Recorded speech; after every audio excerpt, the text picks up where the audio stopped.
Congo. Yahweh, Yahweh, batela mikongo. Yahweh, Yahweh, benisa mikongo. Yahweh, Yahweh, batela mikongo.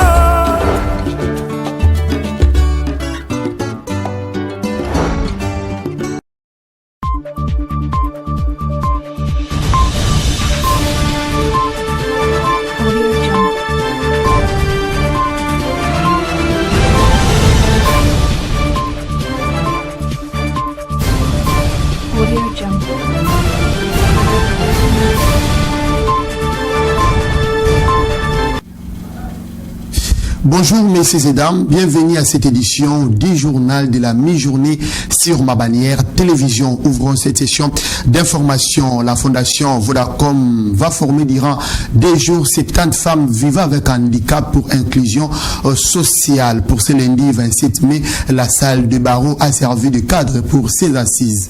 Un reportage signé Fallon King. Suivez.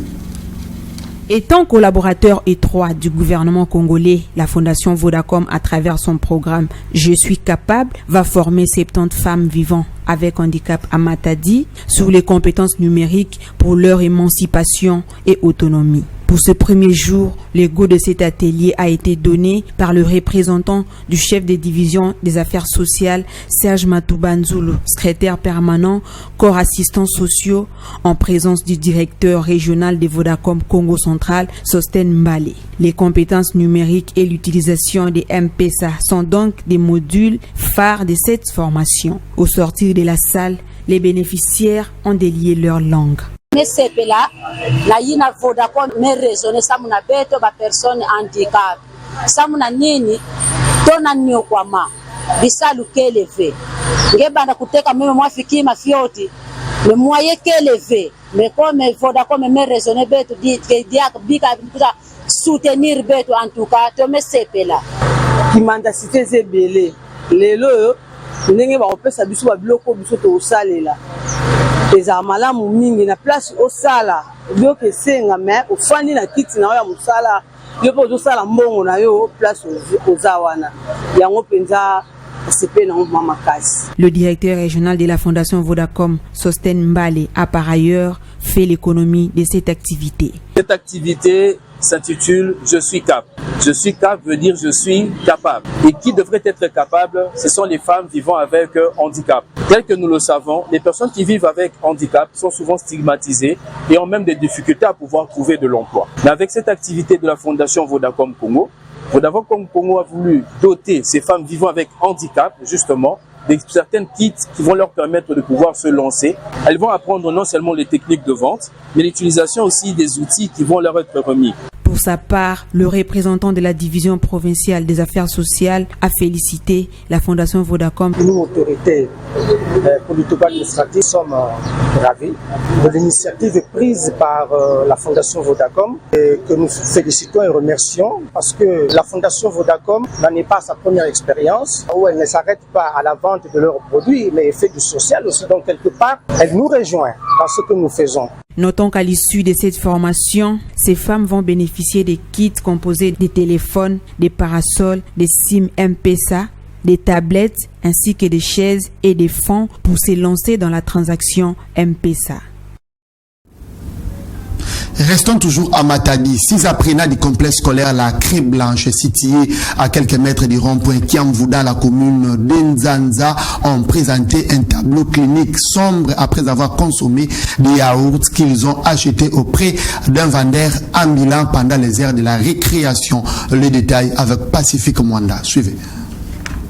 Aux premières analyses, ces apprenants du complexe scolaire La Craie Blanche ont été victimes d'un fait comparable à une attaque après consommation du stupéfiant. Ils sont tous de l'école primaire. Ils ont consommé des yaourts achetés auprès d'un vendeur ambulant non autrement identifié pendant les heures de la récréation dans les installations de l'école. Après avoir consommé ces produits sucrés, les effets ont débuté. Les uns ont subi la crise, les autres par contre ont ressenti des crampes. Ces victimes ont été transférées dans une formation sanitaire la plus proche pour des soins appropriés. Mes enfants sont aussi victimes de ces faits. Ils ont pris qu'une petite quantité de yaourts. Après un temps, Ils ont ressenti des crampes. Ils ont été transférés ici.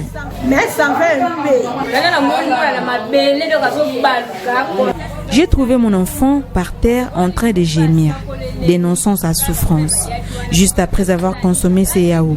Le directeur des études de cette école a circonscrit les faits après son passage à l'hôpital. J'étais au bureau quand on est venu m'annoncer ces faits. Je suis sorti pour m'enquérir de la situation. Il s'agissait donc d'un vendeur ambulant de yaourts, certainement périmé consommé par ses enfants, qui est à la base de cet événement dramatique. Les victimes ont présenté des signes très compliqués. On s'est arrangé pour les acheminer à l'hôpital. Peu avant d'interpeller le commandant d'Isiat Kitomesa pour des enquêtes.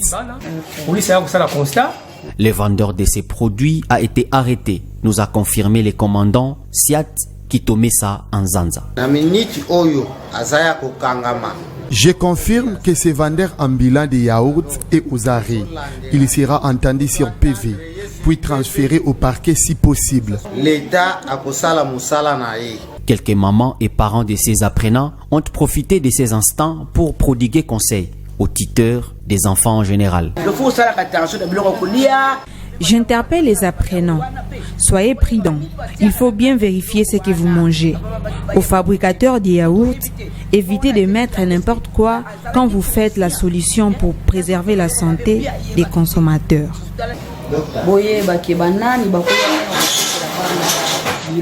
Aux responsables des écoles, je vous demande d'identifier toute personne vendeuse de produits alimentaires pour éviter ce genre de spectacle. Notons que ces événements se sont déroulés le jeudi 23 mai 2020.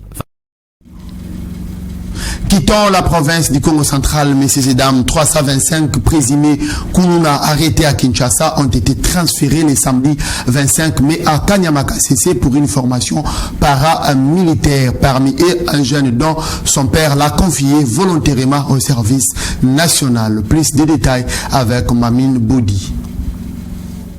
Au total, 325 jeunes présumés inciviques communément appelés Kuluna, dont 6 filles, ont été transférés de la ville de Kinshasa vers Kanyama-Kasese ce samedi 25 mai 2024 pour une formation paramilitaire et encadrement civique et patriotique avant d'être orientés vers le filière de spécialisation sous les guides du général-major Jean-Pierre Kassongo Kabwik, commandant du service national. Conscient de sa lourde responsabilité sur l'encadrement de ces jeunes, les commandants du service national Jean-Pierre Kassongo Kabwik précise. 319 garçons et 6 filles.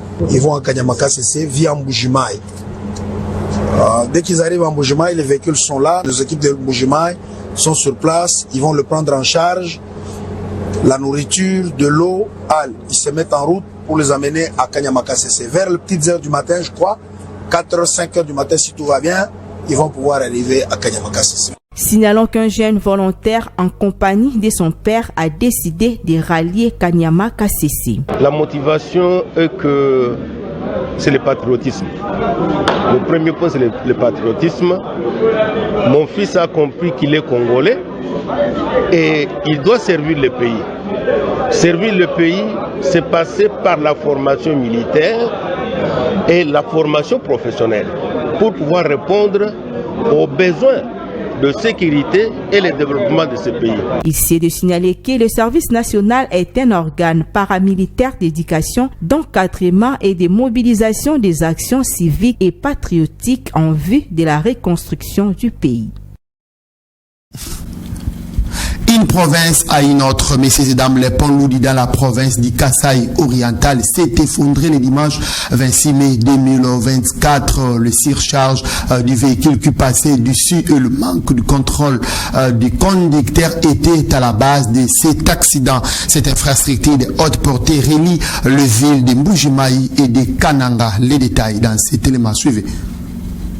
Ces camions de marque Mercedes en provenance de Kananga a fini sa course dans cette rivière. La cause, l'effondrement du pont Loudi, jeté sur cette rivière qui porte le même nom. Ces drames s'est déroulé le dimanche 26 mai 2024 dans les premières heures de la matinée. Ces faits a causé une psychose dans les chefs de la population du territoire de Kabeya-Kamwanga dans la province du Kasaï oriental. Cette infrastructure de haute portée facilite la connectivité économique entre les provinces du Kasaï oriental et le Kasaï central, reliant ainsi les villes de Mbuji-Mayi et celles de Kananga. À en croire les témoins de l'événement, la surcharge et le manque de contrôle du conducteur de ces véhicules à gros tonnage sont donc à la base de cet événement dramatique. Pas de perte en vie humaine, plusieurs dégâts matériels et une personne blessée. Tel est le bilan issu de l'effondrement de ces ponts. La victime a été transférée dans une formation hospitalière pour des soins appropriés. Ce véhicule a une surcharge. C'est ce qui a occasionné ces drames. Heureusement, personne n'est décédé. Il y a eu seulement cette dame qui a eu des blessures sur la tête. Notons qu'une délégation du gouvernement provincial et le directeur provincial de l'office des routes se sont rendus sur place pour palper du doigt les réalités de cet accident.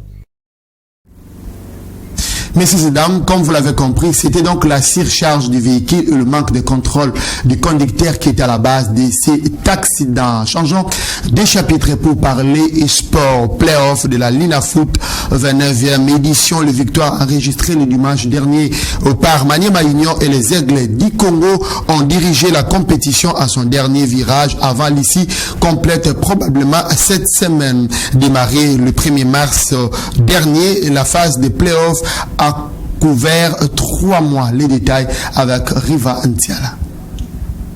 Encore 2 rencontres à jouer et la phase de play-off de la Ligue nationale de football appartiendra au passé. À Kindu et à Lubumbashi, dimanche 26 mai, l'élite du football en République démocratique du Congo a compté son 53e et 54e match, lesquels ont produit de fortes sensations. Au stade Joseph Kabila Kabange, les locaux de l'AS Maniema Union offraient leur hospitalité au corbeau du tout-puissant Mazembe Anglebert. Nettement dominateur dans le jeu et en termes d'offensive, les unionistes l'ont emporté par 2-0 grâce à des réalisations spectaculaires signées d'abord par AG Bassiala sur ballon arrêté à la 50e minute de jeu. Un coup fondé Bassiala!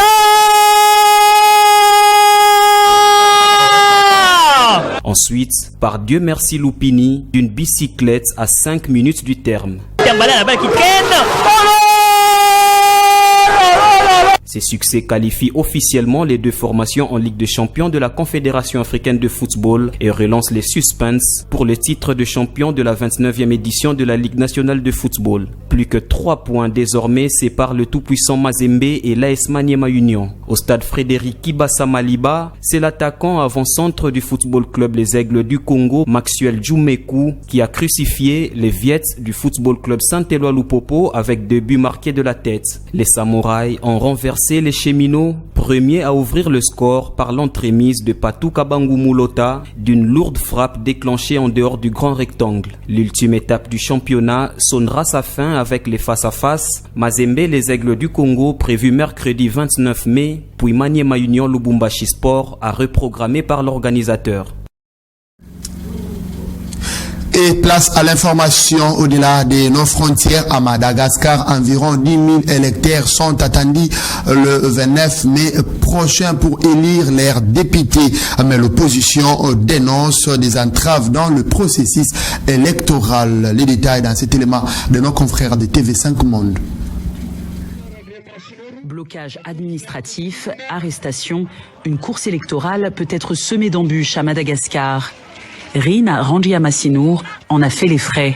Arrêté durant la dernière campagne présidentielle, ce candidat aux législatives, issu du principal parti d'opposition, a eu cette fois des difficultés à boucler son dossier de candidature. Et il n'est pas le seul. 3 aspirants députés ont eu maille à partir avec l'administration. Une 4e candidate a été emprisonnée quelques jours avant d'être finalement libérée. Rina Randriamassinour dénonce une volonté de faire barrage aux opposants. J'ai été arrêté 2 fois par l'État parce que je me suis exprimé. J'ai dénoncé ce qui n'est pas en règle. Si on me demande s'il existe un système de censure à Madagascar, il y en a plein. Autre obstacle, la caution pour se présenter est passée de 10 à 20 millions d'ariars, soit 4 200 €, une somme inaccessible pour la majorité des Malgaches. Notamment cette caution exorbitante. Ce n'est pas tout le monde qui a les moyens de payer cette caution. Et la plupart des candidats sont des entrepreneurs. C'est une stratégie afin d'empêcher les autres de se mobiliser ou de se présenter. Ce qui fait que les candidats du pouvoir sont élus automatiquement. Le pouvoir qui existe à Madagascar est une autorité qui met tout en place afin qu'une seule couleur domine. Accusé de pression et de manœuvres politiques pour écarter certains candidats gênants, le parti présidentiel se défend. Peut-être que la course aux élections était bradée, il était accessible à n'importe qui. Et quand on a mis la barre assez haute pour la caution, nous avons pu constater qu'on a des vrais candidats sérieux. On nous reproche souvent d'être les candidats de l'État. L'État n'a jamais de candidat de quoi que ce soit. C'est vrai, nous sommes issus d'une majorité présidentielle, mais nous sommes soumis aux mêmes règles que les autres. Toutes les forces sont officiellement libres de se présenter, mais dans la capitale, on assiste depuis le début de la campagne à un raz-de-marée orange, la couleur du parti présidentiel. Qui commence bien, finit bien, messieurs et dames. Nous sommes arrivés à la téléphase de cette édition de la mi-journée sur Mabanière Télévision. Une édition qui vous a été réalisée par Clovis Solo et Christian Timba. D'ici là, portez-vous bien et bonne suite des programmes sur les antennes de Mabanière Télévision. Au revoir.